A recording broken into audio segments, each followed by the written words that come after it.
السلام علیکم ورحمۃ اللہ تعالی وبرکاتہ۔ نحمده ونصلي ونسلم على رسوله الكريم، اما بعد فاعوذ باللہ من الشیطان الرجیم، بسم اللہ الرحمن الرحیم۔ ان اللہ وملائکته یصلون علی النبی یا ایہا الذین آمنوا صلوا علیہ وسلموا تسلیما۔ اللہم صل علی سیدنا ومولانا محمد معدن الجود والکرم وآلہ الکرام وابنہ الکریم وبارک وسلم صلاۃ وسلاما علیک یا رسول اللہ صلی اللہ تعالی علیہ وسلم۔ عزیزان ملت اسلامیہ، تفسیر قرآن کا یہ دوسرا درس ہے، اور اللہ تبارک و تعالیٰ نے ہمیں پھر سے ایک مرتبہ اس محفل میں آنے اور اس محفل کو کامیاب بنانے کی توفیق عطا فرمائی۔ اللہ تبارک و تعالیٰ اس محفل میں جو کچھ بھی بیان ہو اس پر ہم سب کو عمل کرنے کی توفیق عطا فرمائے، اور اس محفل کو ہمارے لیے آخرت میں ذریعہ نجات بنائے۔ قرآن مجید کی بات چل رہی تھی کہ قرآن مجید یہ سب سے افضل ترین کلام ہے، سب سے بہترین کلام ہے، کیونکہ یہ اللہ تبارک و تعالیٰ کا کلام ہے۔ اور قرآن مجید کے تعلق سے حدیث شریف میں آیا ہے کہ الصیام والقرآن یشفعان، کہ روزے اور قرآن یہ قیامت کے دن بندے کی شفاعت کریں گے، کہ روزے بھی بندے کی شفاعت کریں گے اور قرآن بھی شفاعت کرے گا۔ تو قرآن کن لوگوں کی شفاعت کرے گا؟ ظاہر سی بات ہے جو قرآن کے حقوق کو ادا کرتے ہیں، قرآن ان لوگوں کی شفاعت کرے گا۔ جن لوگوں نے صرف قرآن مجید کو برکت کی کتاب سمجھا ہوا ہے، صرف گھر میں رکھنے کی کتاب سمجھا ہوا ہے، ان لوگوں کے لیے شفاعت نہیں کرے گا۔ قرآن مجید ان لوگوں کی شفاعت کرے گا جو قرآن مجید کی تلاوت بھی کرتے ہیں، اس کو سمجھنے کی بھی کوشش کرتے ہیں اور اس پر عمل بھی کرتے ہیں۔ تو قرآن مجید ایسے لوگوں کی شفاعت کرے گا۔ اب تلاوت کرنا، تلاوت کے بارے میں بتایا گیا کہ تلاوت کے بھی بڑے فضائل حدیثیں سنائی گئی تھی، کہ جو قرآن کی تلاوت کرتا ہے تو اللہ تبارک و تعالیٰ کتنا ثواب عطا فرماتا ہے۔ تو یہ تلاوت کون سی تلاوت ہے؟ یہ صحیح طور پر تجوید کے ساتھ تلاوت کرنا مراد ہے۔ قرآن مجید کا سب سے پہلا حق ہے کہ قرآن مجید کو صحیح طور پر تجوید کی رعایت کے ساتھ پڑھا جائے، کیونکہ خود قرآن مجید کے اندر سورہ مزمل میں حکم دیا کہ وَرَتِّلِ الْقُرْآنَ تَرْتِیلًا، قرآن کو ترتیل کے ساتھ پڑھو، قرآن کو ترتیل کے ساتھ پڑھو۔ اب ترتیل کا معنی کیا ہوتا ہے؟ تو ترتیل کا معنی ہم کسی اور سے کیوں پوچھے؟ جو شہر علم کا دروازہ ہے ان سے پوچھتے ہیں۔ مولا کائنات علی مرتضیٰ شیر خدا رضی اللہ تعالیٰ عنہ ترتیل کا معنی بیان کرتے ہوئے ارشاد فرماتے ہیں تجوید الحروف و معرفت الوقوف، کہ حروف کو صحیح طور پر ان کے مخارج اور ان کے صحیح تلفظ کے ساتھ ادا کرنے کو، اور وقوف یعنی قرآن مجید کے اندر کہاں ٹھہرنا ہے کہاں نہیں ٹھہرنا، اس کو جاننے کا نام ہی ترتیل ہے۔ تو ظاہر سی بات ہے، اب کیا پتا چلا کہ قرآن شریف کو اگر ہم صحیح پڑھنا چاہتے ہیں تو تجوید کا علم ہونا چاہیے، وقوف کا علم ہونا چاہیے، کہاں رکنا ہے کہاں نہیں رکنا، کہاں سانس توڑنی ہے کہاں سانس نہیں توڑنی ہے، ان ساری چیزوں کا جاننا بھی ضروری ہے، کیونکہ اللہ کے رسول صلی اللہ علیہ وسلم نے ارشاد فرمایا اقرؤوا القرآن کما انزل، کہ قرآن کو ویسے ہی پڑھو جیسا وہ نازل ہوا ہے۔ قرآن کو ہم اپنے اعتبار سے، ہم اپنے انداز میں جیسا چاہیں ویسا نہیں پڑھ سکتے۔ جیسا حضرت جبرائیل نے حضور پاک صلی اللہ علیہ وسلم کو آ کر سنایا، اور جس طرح رسول اللہ صلی اللہ علیہ وسلم نے صحابہ کرام کو سنایا، اور صحابہ کرام نے جس طریقے سے اپنے بعد والوں کو سنایا، ان کی سلسلہ چلتا ہوا بزرگان دین تک ہم تک پہنچا ہے، تو جس طرح یہ بزرگان دین نے، صحابہ نے، حضور پاک صلی اللہ علیہ وسلم نے، خود جبرائیل امین علیہ السلام نے پڑھا ہے، قرآن شریف کو اسی طرح پڑھنا لازم ہے۔ اور وہ کیسا ہے؟ تجوید کے ساتھ پڑھنا، قرآن شریف کو صحیح طور پر پڑھنا، جس طرح پڑھنے کا اس کا حق ہے۔ رسول اللہ صلی اللہ علیہ وسلم نے بھی اسی طریقے سے پڑھا ہے، اور اسی انداز میں قرآن مجید کو پڑھنا لازم ہے۔ اگر ہم کسی اور انداز میں پڑھتے ہیں یا غلط طریقے سے پڑھتے ہیں اور اس میں معنی کا فساد لازم آتا ہے تو ہم گناہ کے مرتکب ہو جائیں گے، اور اگر معنی ایسا فاسد ہو جائے کہ اعتقاد کفر ہو تو وہ حرام تک پہنچ جاتا ہے۔ حالانکہ آدمی عقیدہ نہیں رکھتا ہے، کبھی غلط پڑھنے کی وجہ سے کفری معنی ہو جاتا ہے لیکن عقیدہ وہ نہیں ہوتا ہے تلاوت کرنے والے کا، اس لیے کفر کا حکم نہیں دیا جاتا ہے۔ لیکن ایسا پڑھنا کہ وہ کفری معنی ہو جائے، یقیناً یہ گناہ تو ہوگا اور حرام کے زمرے میں ضرور آئے گا۔ اس طرح پڑھنے کی ہرگز اجازت نہیں ہو سکتی۔ اس لیے قرآن مجید کو صحیح طور پر پڑھنا اور اس کی تلاوت کو صحیح طور پر کرنا یہ لازم، اور اس کو سیکھنا بھی ضروری ہے۔ اور اعلیٰ حضرت رضی اللہ تعالیٰ عنہ نے بتایا فتاوی رضویہ شریف کے اندر لکھا ہے کہ کم سے کم اتنی تجوید کہ ہر حرف دوسرے حرف سے صحیح طور پر ممتاز ہو جائے، یہ فرض عین ہے۔ فرض عین کا مطلب آپ سمجھتے ہیں؟ ہر مسلمان پر فرض ہے۔ ایک ہوتا ہے فرض کفایہ۔ فرض کفایہ کا مطلب ہوتا ہے کہ چند مسلمانوں نے کر لیا تو باقی لوگ بری ذمہ ہو جاتے ہیں، پھر ان کی ذمہ داری نہیں رہتی اس چیز کے کرنے کی یا سیکھنے کی۔ لیکن اس کے بارے میں فرمایا جا رہا ہے کہ اتنی تجوید کہ ہر حرف دوسرے حرف سے ممتاز ہو جائے، صحیح طور پر سارے حروف کے اندر امتیاز ہو جائے، اتنی تجوید سیکھنا یہ سارے مسلمانوں پر فرض ہے، فرض عین ہے، ہر مسلمان کی ذمہ داری بنتی ہے۔ یہ قرآن ہماری کتاب ہدایت ہے، ہم مسلمان اسلام کے ماننے والے ہیں تو قرآن کا سب سے پہلا حق ہے اس کو صحیح طور پر پڑھنا۔ اسی وجہ سے مدرسے قائم کیے گئے، الحمدللہ تجوید کے ساتھ، مخارج کے ساتھ، صحیح تلفظ کے ساتھ قرآن شریف پڑھایا جاتا ہے۔ ہمارے یہاں پر بھی گوپی پورہ منڈا میٹھا بھائی مسجد کے اندر فرض علوم کورس کا مدرسہ چلتا ہے، 1 سال سے زیادہ ہو گیا الحمدللہ اس مدرسے کو، اور الحمدللہ آپ کے یہاں سے بھی، اپنے اس محلے سے بھی بہت سارے بچے، نوجوان اور بزرگ بھی آتے ہیں علم حاصل کرنے کے لیے۔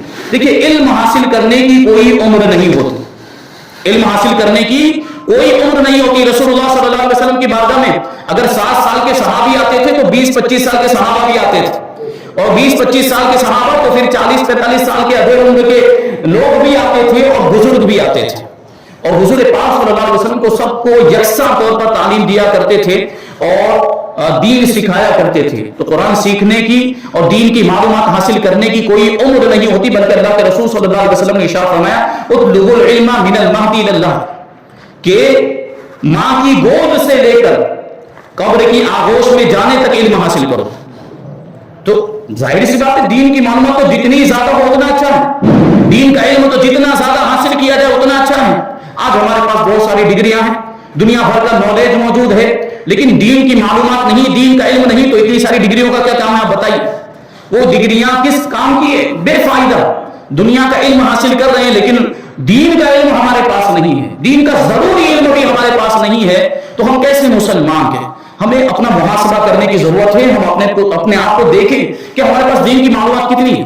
اسی مقصد کے لیے فرض علوم کورس کا وہ جو مدرسہ قائم کیا گیا تاکہ لوگ اس میں زیادہ سے زیادہ تعداد میں حاضر ہوں اور زیادہ سے زیادہ استفادہ کریں اور دین کی معلومات حاصل کریں، کہ اس میں قرآن شریف کو صحیح طور پر پڑھنا بھی سکھایا جاتا ہے الحمدللہ، اور دین کے ضروری مسائل بھی بتائے جاتے ہیں، نماز، روزہ، حج، زکات وغیرہ، قربانی کے مسائل کیا ہیں، اور پھر ضروری عقائد جو سب سے اہم چیز ہے، اسلام کی عقائد کہ ہمیں اللہ کے بارے میں کیا عقیدہ رکھنا چاہیے، رسول اللہ کے بارے میں کیا عقیدہ رکھنا چاہیے، فرشتوں کے بارے میں، جنات کے بارے میں، جنت و دوزخ کے بارے میں، اور ہمارے جو معمولات ہیں اہل سنت و جماعت کے معمولات جس پر لوگ اعتراض کرتے ہیں، ہمارے مخالفین جو اہل سنت و جماعت کے معمولات پر اعتراضات کرتے ہیں، تو ان کا ہمارے پاس جواب کیا ہے، اس کی بھی تو معلومات ہونی چاہیے۔ تو یہ ساری چیزیں بتائی جاتی ہیں الحمدللہ۔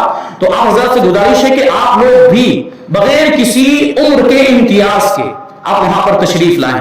اگر آپ زیادہ عمر والے تو زیادہ عمر والے لوگ بھی وہاں پر آپ کو ملیں گے تو آپ کمفرٹیبل رہیں گے، وہاں پر آپ کو جو ہے کہ جھجک محسوس نہیں ہوگی۔ آپ اگر کم عمر والے تو بچے بھی ملیں گے، آپ درمیانی نوجوان ہیں تو نوجوان بھی الحمدللہ وہاں پر آتے ہیں اور دین کی تعلیم حاصل کر رہے ہیں الحمدللہ۔ بڑی کامیابی ہمیں ملی ہے اس کے اندر، لیکن ابھی آخری کچھ دنوں سے کچھ سستی نظر آ رہی ہے، کچھ کاہلی نظر آ رہی ہے، تو گزارش ہے کہ آپ بھی اس پر توجہ دیں اور وہاں اس مدرسے کے اندر آئیں اور اس کو کامیاب بنائیں۔ تو قرآن مجید کو سب سے پہلے صحیح طور پر پڑھنا لازم ہے، ترتیل کے ساتھ، تجوید کے ساتھ، صحیح مخارج اور تلفظ کے ساتھ پڑھنا لازم ہے۔ دوسری زبانیں کوئی بھی زبان ہو، لیکن قرآن مجید عربی زبان میں نازل ہوا ہے۔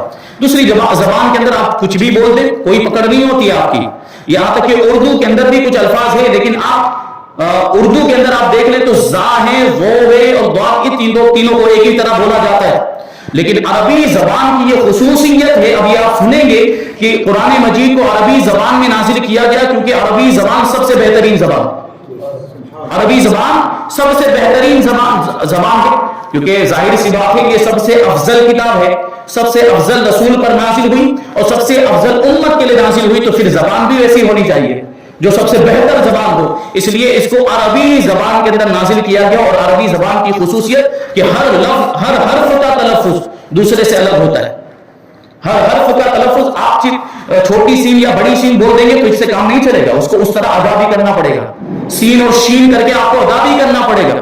تو اگر ایسا ہی ہوتا، اگر چل جاتا سین دونوں کو صرف بڑی سین بول دینا یا چھوٹی سین بول دینے سے اگر کام چل جاتا تو پھر یہ دو سینیں رکھی ہی کیوں گئی؟ ایک ہی سین رکھتے، یہ زا غو اور واو کو الگ کیوں رکھا؟ اگر ایک ہی مخرج سے کام چل جاتا، ایک ہی طرح تلفظ ان کا ادا کر لینے سے وہ کافی ہو جاتا تو پھر ایک ہی حرف رکھتے، یہ تین حرف کیوں رکھے؟ اس کا مطلب کیا ہے کہ ان تینوں کا تلفظ بھی الگ الگ ہے اور اس کا سیکھنا لازم۔ اگر ہم نے سین کو شین پڑھ دیا اور اس کا معنی تبدیل ہو گیا تو اگر نماز میں پڑھا ہے تو نماز فاسد ہو جائے گی۔ سوچیں آپ، اپنی نمازوں کو بچانے کے لیے اس چیز کو سیکھنا کتنا ضروری ہو گیا۔ تو یہ بنیادی حقوق میں سے ہے۔ صحیح طور پر پہلے قرآن مجید کی تلاوت کریں، پھر قرآن مجید کو سمجھنے کی کوشش کریں اور پھر قرآن مجید پر عمل کریں تو اللہ تبارک و تعالیٰ اس کی برکتیں ہمیں عطا فرمائے گا۔ قرآن کریم اس رب عظیم کا بے مثل کلام ہے جو اکیلا معبود، تنہا خالق اور ساری کائنات کا حقیقی مالک ہے۔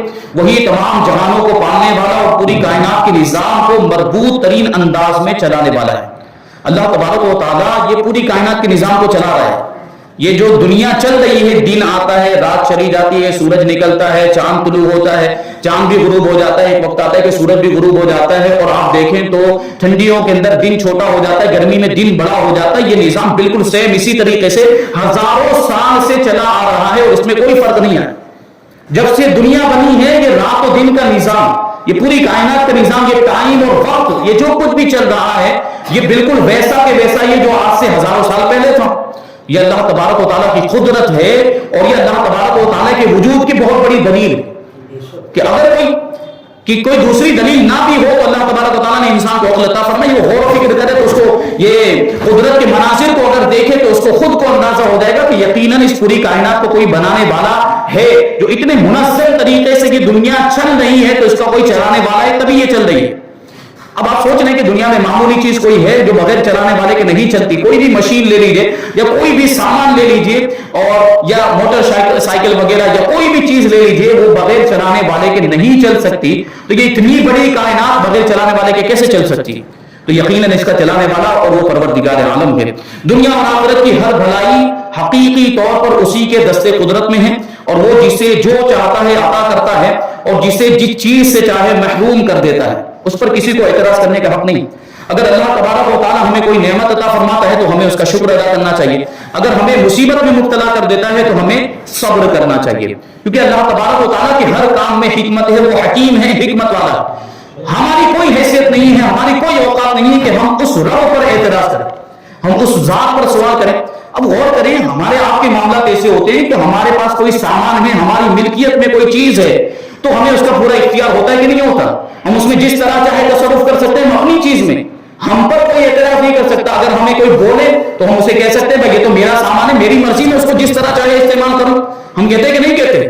تو وہ تو پروردگار ہے، تو پوری کائنات کا مالک ہے، وہ ہمارے جسم کا بھی مالک، ہمارے وجود کا مالک ہے اور ہماری ساری چیزوں کا مالک ہے، پوری کائنات کا مالک۔ وہ جس طرح چاہے کائنات میں تبدیلی کرے، وہ جس کو جو چاہے عطا فرما دے، جس سے جو چاہے چیز چھین لے، اس کو اختیار ہے، ہمیں اعتراض کرنے کا حق نہیں ہے۔ بس ہمیں تو حکم یہ دیا گیا ہے کہ اگر اللہ تبارک و تعالیٰ ہمیں نعمت میں رکھے، اگر ہمیں آرام میں رکھتا ہے تو ہمیں شکر ادا کرنا چاہیے، یہ بزرگوں کا طریقہ۔ اور اگر کوئی مصیبت آ جاتی ہے تو اللہ تبارک و تعالیٰ کی طرف سے تو اس پر ہمیں صبر کرنا چاہیے، تو صبر کا صلہ بھی اللہ تبارک و تعالیٰ عطا فرماتا ہے۔ تو جسے چاہتا ہے عزت عطا فرماتا ہے اور جسے چاہتا ہے ذلت و رسوائی سے دوچار کرتا ہے، وہ جسے چاہے ہدایت دیتا اور جسے چاہے گمراہ کر دیتا ہے۔ اور اس نے اپنا یہ کلام رسولوں کے سردار، دو عالم کے تاجدار، حبیب بے مثال صلی اللہ علیہ وسلم پر نازل کیا تاکہ اس کے ذریعے آپ صلی اللہ علیہ وسلم لوگوں کو اللہ تعالیٰ پر ایمان لانے اور دین حق کی پیروی کرنے کی طرف بلائے اور شرک و کفر اور نافرمانی کے انجام سے ڈرائے، لوگوں کو کفر و شرک اور گناہوں کے تاریک راستوں سے نکال کر ایمان اور اسلام کے روشن اور مستقیم راستے کی ہدایت دے، کیونکہ دین اسلام کا جو راستہ ہے وہی سیدھا راستہ ہے۔ اور یہ جو راستہ جو رسول اللہ صلی اللہ علیہ وسلم نے ہمیں بتایا، جو قرآن ہمیں بتاتا ہے، یہی صراط مستقیم ہے۔ اگر اس راستے سے ہم تھوڑے بھی ادھر ادھر بھٹکے تو پھر ہم گمراہ ہو سکتے ہیں، تو اسی راستے پر ہمیں قائم رہنا ہے اور رسول اللہ صلی اللہ علیہ وسلم اسی راستے کی ہدایت دیتے ہیں۔ اور یہ قرآن مجید اسی لیے نازل کیا گیا تاکہ یہ اسلام کے روشن اور مستقبل راستے کی طرف ہدایت دیں اور ان کے لیے دنیا اور آخرت میں فلاح اور کامرانی کی راہیں آسان ہو جائے۔ رسول اللہ صلی اللہ علیہ وسلم کے دنیا میں تشریف لانے کا ایک مقصد یہی تھا کہ لوگ گمراہیوں سے نکل کر، کفر کے دلدل سے نکل کر ایمان کی لذتوں سے آشنا ہو جائیں اور کفر شرک اور بت پرستی سے نکل کر ایک اللہ تبارک و تعالیٰ کی عبادت کریں. اور یہ رسول اللہ صلی اللہ علیہ وسلم نے بتایا کہ حقیقی کامیابی اسی کے اندر ہے.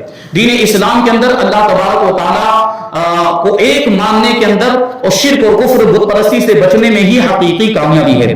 قرآن مجید نازل ہونے کی ابتدا رمضان کے بابرکت مہینے میں ہوئی اور نبی کریم صلی اللہ علیہ وسلم کی بارگاہ میں اسے لانے کا شرف روح الامین حضرت جبرائیل علیہ السلام کو حاصل ہوا. یہ قرآن کی آیتیں کون لے کر آتا تھا؟ حضرت جبرائیل لے کے آتے تھے. اللہ تبارک و تعالیٰ انہیں آیتیں عطا فرماتا تھا، پھر حضرت جبرائیل لے کر آتے حضور پاک صلی اللہ علیہ وسلم کو قرآن کی آیتیں سناتے تھے. پھر حضور پاک صلی اللہ علیہ وسلم وہ قرآن کی آیتیں صحابہ کرام کو سناتے اور صحابہ کرام اس کو محفوظ کر لیا کرتے تھے، اس کو یاد کر لیا کرتے تھے. بعض اوقات صحابہ کرام اس کو لکھ لیا کرتے تھے، چمڑوں پر، جانوروں کے چمڑوں پر لکھتے تھے، پتھروں پر لکھا کرتے تھے. بعض اوقات اونٹ کی جو شانے کی ہڈی، جو چوڑی ہڈی ہوتی ہے، اس پر بھی لکھ لیا کرتے تھے اور اس طرح قرآن مجید کو محفوظ کیا. تو عام طور پر یہ جو ساری آیتیں یہ حضرت جبرائیل کے واسطے سے ملی ہے، حضرت جبرائیل کے ذریعے سے ملی ہے. اور شب معراج کچھ آیتیں بلا واسطہ بھی عطا ہوئی. کچھ آیتیں ایسی ہیں جو رسول اللہ صلی اللہ علیہ وسلم جب شب معراج اللہ کی بارگاہ میں تشریف لے گئے تو اللہ تبارک و تعالیٰ نے بالمشافہ براہ راست رسول اللہ صلی اللہ علیہ وسلم سے کلام بھی فرمایا اور آپ کو قرآن کی آیتیں بھی عطا فرمائی. قرآن مجید کو دنیا کی فصیح ترین زبان یعنی عربی زبان میں نازل کیا گیا تاکہ لوگ اسے سمجھ سکیں اور عرب کے رہنے والے اور کفار قریش کے لیے کوئی عذر اور بہانہ باقی نہ رہے اور وہ یہ نہ کہہ سکے کہ ہم اس کلام کو سن کر کیا کریں گے جو ہم سمجھ ہی نہیں سکتے. اس لیے عرب، کیونکہ رسول اللہ صلی اللہ علیہ وسلم بھی عرب قوم میں تشریف لائے اور قرآن مجید بھی عرب میں نازل کیا گیا، اس لیے عربی زبان میں نازل کیا گیا تاکہ عرب کے لوگ یہ بہانہ نہ کر سکیں، کیونکہ سب سے پہلے اسلام کی شعاع وہیں سے پھوٹی ہے، پھر دنیا کے دوسرے علاقوں میں پہنچی ہے. تو پہلے ہی وہاں اسی علاقے کے لوگ اگر یہ کہہ دیتے، اگر قرآن مجید عربی زبان میں نازل نہ ہوتا تو یہ کہہ دیتے کہ یہ تو دوسری زبان میں نازل ہوا، جو زبان ہمیں سمجھ میں نہیں آتی ہے تو ہم کیسے اس کو سمجھیں گے اور کیسے اس پر عمل کریں گے. اس لیے قرآن مجید کو عربی زبان میں نازل کیا گیا اور عربی زبان سب سے بہترین زبان ہے اور سب سے افضل زبان ہے اور اس کی خوبیاں اگر بیان کی جائے تو اس کے لیے بہت سارا وقت درکار ہے. صرف آپ اتنا سمجھیں کہ عربی زبان ایسی فصیح و بلیغ زبان ہے کہ اس زبان کے اندر صرف گھوڑوں کے سینکڑوں نام ہوتے ہیں، گھوڑے کے سینکڑوں نام ہوتے ہیں، اونٹوں کے سینکڑوں نام ہوتے ہیں. اگر گھوڑے کے یہاں پر اگر سفید داغ ہے تو اس کا الگ نام ہے، اگر گھوڑے کے پاؤں میں سفیدی ہے تو اس کا الگ نام ہے، گھوڑے کا رنگ چتکبرا ہے تو اس کا الگ نام ہے. گھوڑوں کے سینکڑوں نام ہوتے ہیں عربی زبان کے اندر. آپ سوچیں کہ وہ کیسی فصیح و بلیغ اور اس کے اندر کتنی وسعت ہے عربی زبان کے اندر. اسی وجہ سے تو قرآن مجید کے اندر بیان کیا جاتا ہے کہ اللہ تبارک و تعالیٰ نے خود ارشاد فرمایا تبیانا لکل شیء، ابھی آگے آئے گا کہ قرآن مجید کے اندر ہر چیز کا روشن بیان موجود ہے. یہ عربی زبان اور پھر قرآن مجید ظاہر سی بات اللہ کا کلام ہے تو اس میں یہ گہرائی ہوگی. اب وہ ساری چیزوں کا بیان تو موجود ہے، اب نکالنے والا چاہیے، اب ایسا علم ہونا چاہیے وہ ساری چیزوں کو معلوم کرنے کے لیے. تو قرآن مجید سب سے بہترین زبان عربی زبان میں نازل کیا گیا. آپ غور کریں تو اس میں عربی زبان کی ایک خوبی یہ ہے کہ جو بھی مصادر اس میں ہوتے ہیں، مصدر، عربی زبان کے اندر مصدر آپ کہہ لیجئے کہ جس سے دوسرے لفظ بنتے ہیں، سمجھنے کے لیے کہہ رہا ہوں کہ جس سے دوسرے لفظ بنے اس کو عربی زبان میں مصدر کہا جاتا ہے. جیسے ایک لفظ ہے کتبہ، کتبہ معنی ہوتا ہے کتابت سے بنا ہے، کتابت مصدر، کتبہ کا معنی لکھنا، کتابت معنی ہوتا ہے لکھنا، تو اس سے ہی یہ ایک فعل ماضی بنا ہوا ہے. اور عربی زبان کی یہ خوبی ہے کہ اس کا جو مادہ ہے کاف تا با، یہ اس کو مادے کے حروف کہا جاتا ہے اور اس کو آپ الٹ پلٹ کریں، کاف کو بیچ میں لے کر آ جائیں، تا کو پہلے لے کر آ جائیں یا با کو پہلے لے کر جائیں، تقریباً 6 حروف بنیں گے اس سے.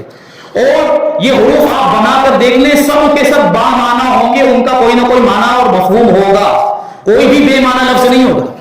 اور ایک مادہ جو جیسے کتبہ ہم نے لے لیا کاف تا با، اس کی ایک خصوصیت بھی ہوتی ہے، اس کی ایک خصوصیت ہوتی ہے، اس کا ایک خصوصی معنی ہوتا ہے اور آپ نے اس سے جتنے بھی الفاظ بنائے رد و بدل کر کے حروف کو آگے پیچھے کر کے، جیسے کتبہ کو تکبہ کر دیا یا بکتا کر دیا، تو وہ جو خاصیت ہے وہ یہ سارے مادوں کے اندر پائی جائے گی.